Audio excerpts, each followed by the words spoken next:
All right, ladies and gentlemen, welcome back to the channel, guys. Today we have a Chicago Bulls video for you. Now, before we get into this video, if you enjoy it, hit that like button, hit that sub button. Do this every single day. I know you guys would like the content. Now, after just barely missing out on the NBA play-in tournament, the Chicago Bulls are definitely hoping to have a better run at it in the next season. Now, with Zach LaVine expected to be back at full strength, unfortunately, Kobe White just got injured, and his status for the start of the season remains unclear, which really sucks. But you got Vucevic, you got LaVine, you got your guys, so we'll see what they can do, and let's see if they can make a trade. Now, I'm actually getting this video or this article from a clutchpoints.com. So these are just 3 possible hypothetical trade scenarios. Now, if you guys like these, let me know down in the comments below, because I love talking about Chicago Bulls. I love talking Chicago Bulls trade hypotheticals. These are just guys the Bulls should target, but if you want me to actually make some trades, might make some hypotheticals on how these would actually pan out, let me know. If you want me to do any specific player, any specific team, let me know down in the comments. But let's first start off with their number 1, and it is Ricky Rubio. Now, Ricky Rubio is an established floor general in this league. He'd make a solid backcourt with Zach LaVine because he's got a good pick and roll game, so he can utilize that with Nikola Vucevic. And then he's got some incredible passing. We're all familiar with Ricky Rubio's phenomenal passing.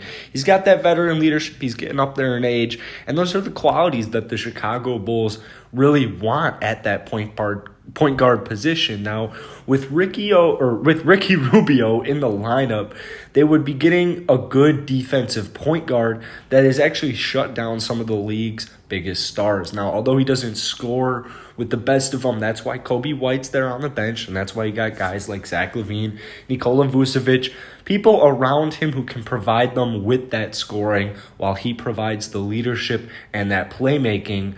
While they would make a good defensive backcourt with LaVine, him and LaVine would make just for a solid defensive backcourt. So I like it, a pass-first point guard that helps improve their offensive efficiency. Now, before I made this video, I saw Ricky Rubio, and I almost laughed out loud. I was like, no way in hell do I want Ricky Rubio on my basketball team, because somehow Ricky Rubio has never found his way on one of the basketball teams that I consistently watch. But Rubio has put up some good numbers. He's put up some efficient numbers in his career. And I think this is a good, cheaper option than a guy like Kyle Lowry, than a guy like Lonzo Ball. He is a good player.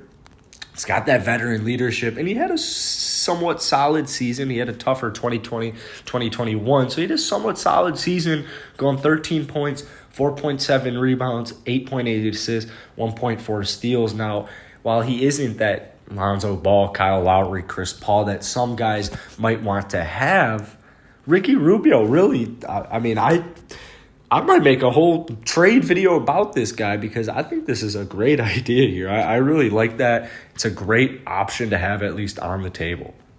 Let's talk about the second guy. We'll talk about Miles Turner here. Now, he'll kind of be the odd man out of Indiana most likely, because you got Sabonis, you got Brogdon there, you got TJ there. You got a lot of dudes that you have to pay. And Miles Turner is a young, very talented player that they might not be as sold on as they are with guys like Sabonis, with guys like TJ. Miles would be perfect for the Chicago Bulls team. I actually made a whole video for the Lakers trading to get Miles Turner, because I think he would be perfect on that team as well. He has established himself as one of the league's best interior defenders, rebounders, and shot blockers. Now, his front court versatility allows for him to alternate really between the power forward and center spots so effortlessly. So that I think the pairing of him and Vucevic would just be absolutely dominant. Now, he's efficient. He's got a well-rounded scoring ability. He does have a little bit of a 3-ball, and then he has an insane low post presence. And you got to remember also, Nikola Vucevic is a great 3-point shooter as well.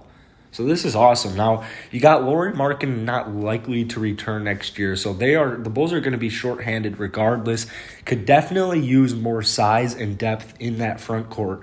The addition of Turner would help them bring in, they would essentially have 2 of the most skilled bigs in the NBA.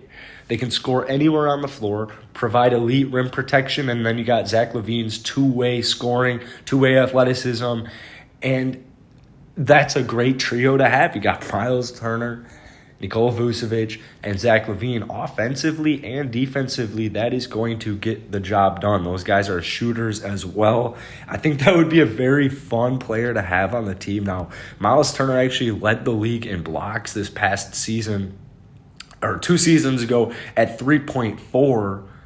I mean, this guy can, or sorry, that was this last season. This guy can get a board here. So let's talk about the last one, Kemba Walker. I'm not too big on Kemba Walker.